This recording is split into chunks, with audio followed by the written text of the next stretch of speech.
Assalamualaikum warahmatullahi wabarakatuh. Pada video kali ini akan memberikan tutorial mengenai pengerjaan modul 9, yang mana modul 9 sendiri mengenai cara pembuatan wall, koridor, dan juga room pada mesh. Untuk yang pertama, pastikan tugas pada modul itu sudah dikerjakan dengan baik. Itu hasil akhirnya akan terlihat seperti ini, yaitu akan tergenerate list secara random pada tiap gameplaynya. Ini. Kemudian pada modul selanjutnya yaitu modul 9 kita akan membuat wall and corridor pada west. Itu kita bisa membuka Magic. Kemudian pada Mesh Magic kita bisa menambahkan metode baru yang bersifat pabrik, yaitu metode connectors, yaitu untuk menghitung objek atau cube yang akan tergenerate berdasarkan koordinat X dan juga koordinat Z. Untuk exportnya seperti ini, atau bisa dilihat juga di modul. Kemudian setelah menambahkan metode baru pada script Mesh Logic, kita bisa kembali ke Unity, kita buka Mesh Manager, kemudian kita bisa add komponen lagi, yaitu script baru. Nah, kita bisa menambahkan scriptnya sebagai print algorithm. Ini kemudian dapat kita buka. Di sini defaultnya akan seperti ini, namun untuk inheritance-nya biar ini kan default, itu kita bisa ganti ke Logic sama seperti crawler algorithm. Jadi ini kita membuat script baru menggunakan algoritma baru, yaitu algorithm. Kita masuk ke Logic. Nah, sebelum public class metode ini kita bisa menambahkan class baru atau metode baru, yaitu map location dengan menginisiasikan nilai X dan Z. Kemudian di dalam kelas ini kita beri location yang memberikan nilai X dan Z. Ini yang baru ditambahkan, ini yang sebelumnya, yaitu Mesh. Kemudian setelah menambahkan map location pada Mesh Logic, kita kembali lagi ke script list algorithm, yang mana untuk start dan update ini bisa kita hapus saja. Nah, kemudian kita akan menuliskan metode untuk generate maps yang kurang lebih seperti ini.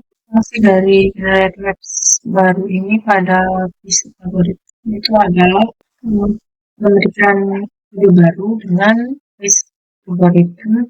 Ini dia mengoverride generate maps yang ada pada Mesh Logic, yang mana pada Mesh Logic itu sebelumnya mapsnya ya seperti ini. Kemudian pada algorithm dia akan seperti ini. Kemudian setelah kita akan generate maps yang override di algorithm, kita kembali ke Unity, yang mana pada Mesh Manager ini bila diklik di instructor itu kan ada dua. Yang pertama algorithm dan yang kedua algorithm. Nah, ini yang algorithm ini bisa kita lakukan dulu. Nah, kemudian kita menggunakan yang algorithm yang barusan kita buat tadi. Nah, kemudian untuk ini bisa kita tambahkan dulu ini, kemudian kita assign.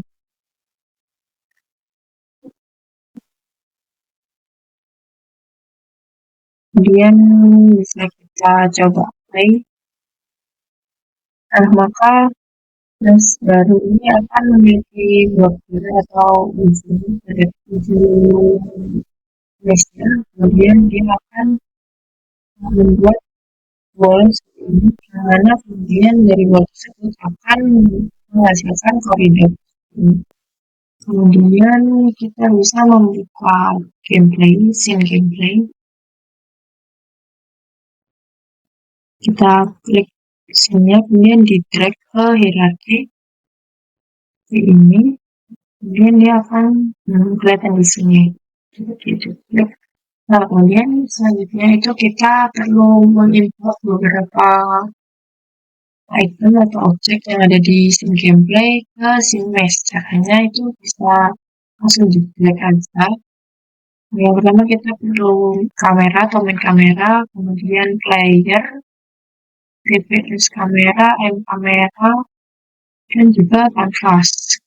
Kemudian kelima objek ini kita klik, kita drag ke mesh. Nah, kemudian yang di mesh ini main kameranya kita hapus.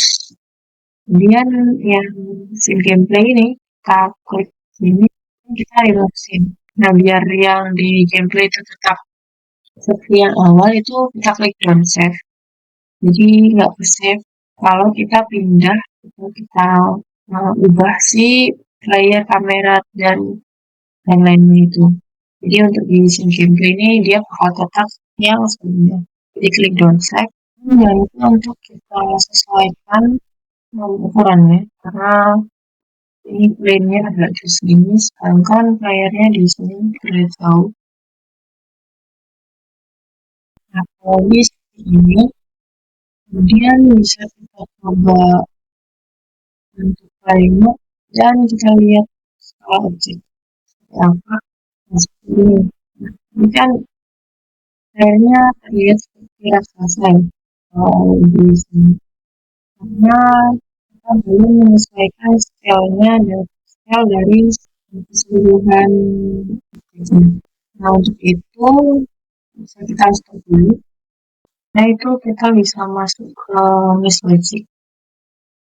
Di sini kemudian kita tambahkan variabel baru yaitu variabel scale dengan nilai 6 atau mungkin bisa coba di custom kalau mau coba. Kemudian di method draw maps itu kita tambahkan di ini vektor 3. Terus ya sebelumnya ini hanya model X dan Z. Itu kita tambahkan dikali scale itu tadi nanti diambil dari variabel baru ini. Kemudian di bawahnya kita tambahkan ini transformasi wall atau bangunan itu tadi berdasarkan scale. Kemudian kalau sudah bisa kita save, kita kembali ke Unity. Nah, hasilnya seperti ini lebih realistis. Jadi bangunannya sudah lebih besar daripada si player. Keseluruhan di sini. Nah, namun si player ini dia ada di posisi default, jadi kemungkinan bisa nyangkut seperti ini. Nah, gimana caranya agar tidak default itu bisa kita install dulu. Kemudian kita masuk ke Mesh Logic. Kemudian kita bisa menambahkan ini variabel baru yaitu variabel karakter. Kemudian kita bisa menambahkan metode untuk base karakter secara otomatis. Ini. Kemudian setelah kita buat metodenya itu jangan lupa dipanggil di start. Ini. Kita kembali lagi ke Unity. Dan untuk karakter ini kita bisa memberikan karakter yaitu player kan. Jangan lupa tes playernya seperti ini. Kemudian setelah itu bisa kita coba play. Nah, seharusnya saya juga ada atau pressnya itu random. Yang misal awal di sini ya. Kita play ulang. Nah, maka player akan memilih di sini. Jadi dia akan training juga untuk lesson. Nah, seperti itu. Kemudian untuk tutorial modul ini semoga bermanfaat. Wassalamualaikum warahmatullahi wabarakatuh.